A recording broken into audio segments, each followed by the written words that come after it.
মধ্য অসমত বান নিশাৰী যমুনা ডিজু নৈৰ বান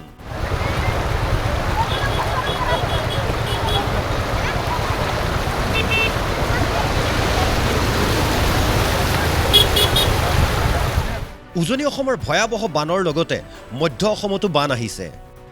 নাগালেণ্ডত ডাৱৰ বিস্ফোৰণ মুখলধাৰ বৰষুণৰ বাবে উফন্দি উঠিছে তিনিখন নৈ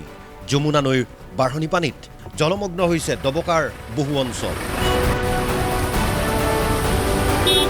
দবকাৰ ৫ নম্বৰ ৱাৰ্ড দীঘলজাৰণী পানীৰ তলত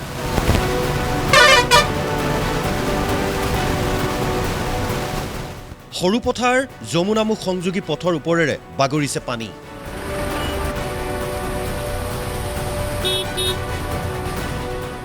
নিশা প্ৰশাসনে উদ্ধাৰ আৰু সাহায্য অভিযান অব্যাহত ৰাখিছে যমুনাৰ লগতে ফেনে ফুটুকাৰে বাঢ়িছে নিশাৰী নৈ ইয়াৰ ফলত বানৰ আশংকা বাঢ়িছে নগাঁও জিলাৰ কঠিয়াতলী আৰু কামপুৰ অঞ্চলত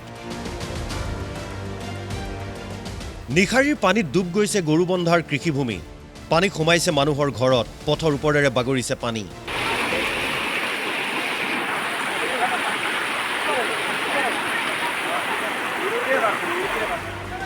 পানী বাগৰিছে মথাউৰিৰ ওপৰেৰে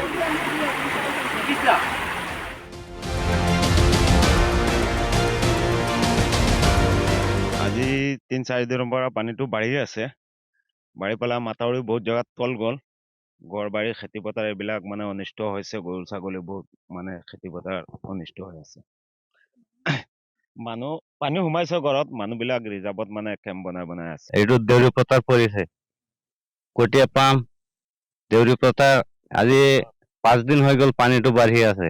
আৰু বাঢ়ি আছে মাথাউৰি চাতাউৰি কিছুমান জাগাত তলত গ'ল গড়বাৰী বহুত পানী সোমাই গ'ল কিছুমান ঘৰত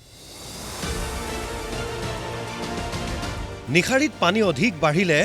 ভেলৌগুৰি কঠিয়াতলী নিজ কঠিয়াতলী ৰাঙলু তেতেলীপাৰাত বানে ভয়াবহ ৰূপ লোৱাৰ সম্ভাৱনা আছে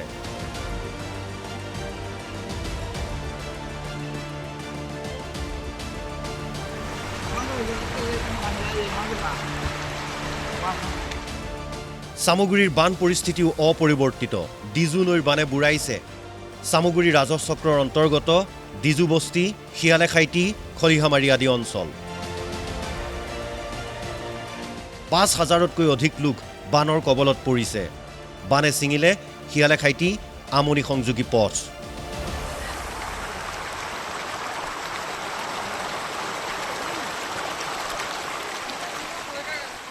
তিনিদিন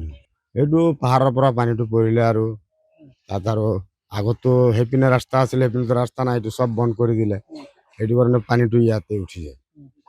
পানীৰ তলতে খোৱা বোৱাটো নাই একো নাই যেন তেন আৰু আলু চাটনি আৰু এইটো বনাই আৰু খাই আছে সেইখিনি কিছুমান ৰাস্তাত আছে কিছুমান ঘৰৰ চাঙত বনাই পেলাই এনেকুৱা আছে আৰু এতিয়া বেয়া কি কৰিম আৰু নদী কিনাৰে